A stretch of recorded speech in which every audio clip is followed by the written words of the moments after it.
guys! Welcome back to Unicorn Storytime. Today we're going to be reading Chapter 3 of Cleo Edison Oliver, Playground Millionaire by Sunday C. Frazier. Chapter 3, Telling Fortune. Cleo lay on her bed fuming. Apple, apple, apple! A great made-up swear word because it was both a food item and a company. She was so mad she could scream, but that would just get her in even more trouble, or even more time in her room. Solitary confinement, the worst punishment ever. Not only could she not leave her room for an hour, there would be no television for the rest of the day. She would miss Fortune. She pounded her mattress and stomped her feet, keeping her voice to a low growl. She thought about finding Mom and begging for another chance, but that would definitely get her more time. Once Mom announced a consequence, she never went back on it. Dad, Cleo could talk into a more reasonable position, but not Mom. She was as immovable as a corporate boss in a labor dispute. Fortune smiled down from the wall. Fortune, always beaming, always believing, always reminding her that she could be the success that she wanted to be. Fortune wouldn't have punished her by taking away a whole day of doing business. She probably would agree that Josh needed to toughen up a little bit. And that Cleo was responsible enough to use a chef's knife. She stood on her bed and looked into Fortune's face, searching again for hints of herself. Brown eyes, long straight nose, rich brown skin. Cleo had brown eyes, but they weren't as round as Fortune's. Cleo had a long straight nose, but hers didn't flare out as wide at the bottom. Cleo's skin was brown too, but not nearly as shimmery. Fortune glowed. The biggest likeness was in their smiles. They both had giant, sparkling smiles that could win people over in an instant. Unless that person was Cleo's mom. Why didn't Mom believe in her like Fortune did? Well, like Fortune would if they ever actually met. She plopped back down on her bed and fell over, her head on her satin-covered pillow. If only she could talk to Fortune. She sat up straighter. Of course, she could write Fortune a letter. A well-written letter would get her attention better than an email any day. And if anyone knew how to write a persuasive letter, Cleo did. She opened her desk drawer and pulled out a piece of the personalized stationery she made that weekend after officially changing her middle name.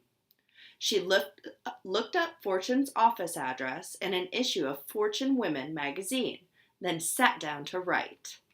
It took her 4 drafts and a lot of personalized stationery, but finally it said exactly what she wanted it to say. Perfect. CEO, Cleopatra Edison Oliver, CEO, Cleopatra Enterprises, Inc., 818 Camphor Street, Aldina Heights, California, 91120. Fortune A. Davies, CEO, Fortune Enterprises, Inc., 150 Madison Avenue, New York, New York, 10016. Dear Ms. Fortune A. Davies, my name is Cleopatra Edison Oliver. I am in the 5th grade, and I am most likely your biggest fan in the whole wide world. I have been watching Fortune with my mom since I was 3 years old. Seeing you on TV is actually my very first memory. Can any other fan say that? Ms. Davies, you talk about purpose a lot.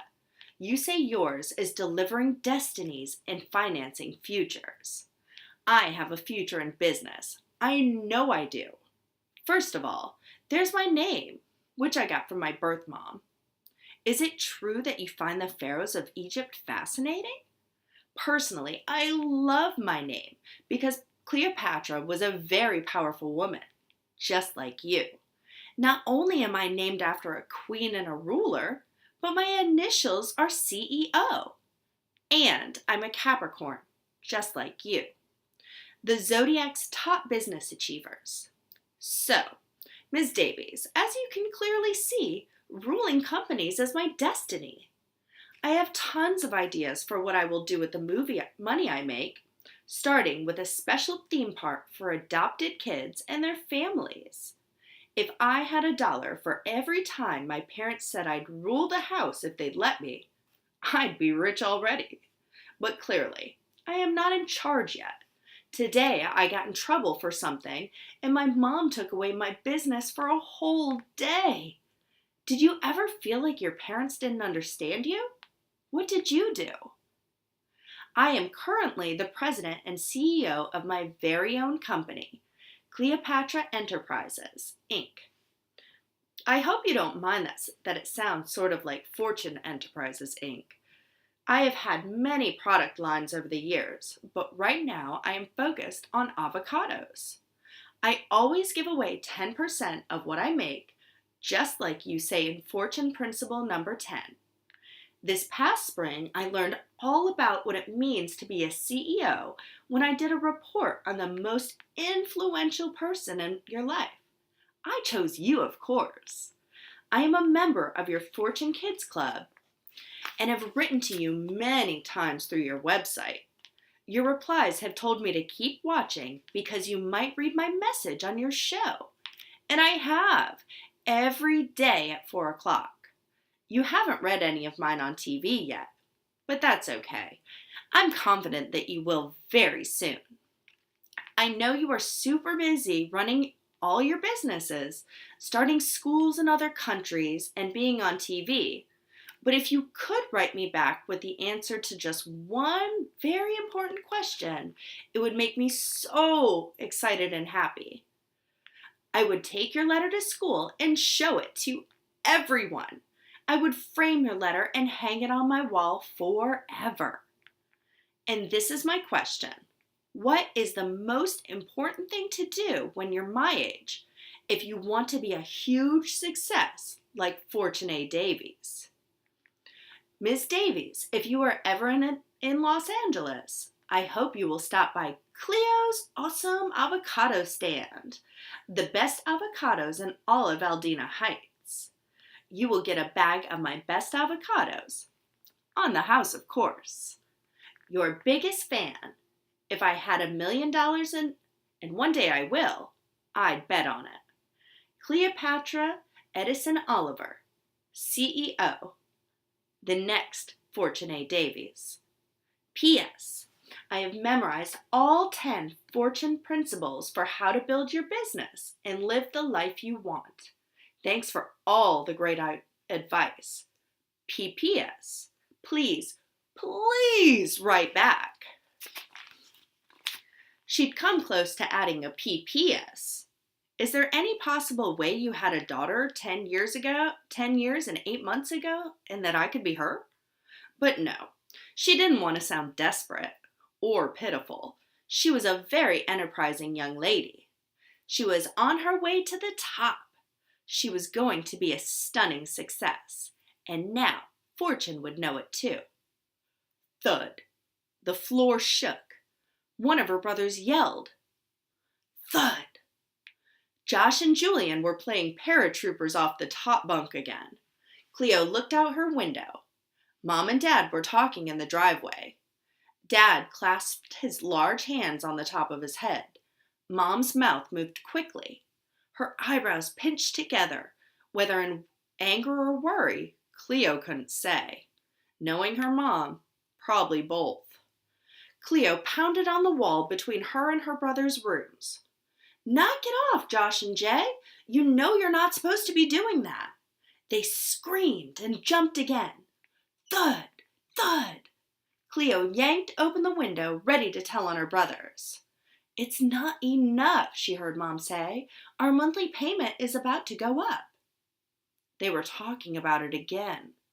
Money. Mom hadn't worked for the past several years since they've gotten the boys. Dad said something, but his voice was too low to hear. They started walking toward the house. Cleo pulled back so they wouldn't see her. Mom's voice floated up from below. I'm not being too harsh, Charlie. She has to learn that she can't just take whatever she wants whenever she wants it. Do you want to raise a selfish kid? Cleo's chest squeezed. She felt hot all over, and something else. She didn't know the word for it. Bad. She just felt bad, full of badness. She was too selfish for them. She wanted to go to her closet. She went to her closet and took down the small metal safe where she kept her money between trips to the bank. She turned the dial and pulled out 10 of the dollars she'd made before screwing up and losing her business for the day. She took out another piece of stationery, wrote, "So you can buy your Nerf gun. I'm really sorry," in her best handwriting. She stashed the money and a note in an envelope, wrote Josh across the front, and quickly slipped it under her brother's door. A minute later, Josh bounded in and hugged her, so hard he almost made her cry. Dumb kid. Thank you for joining me. See you next time.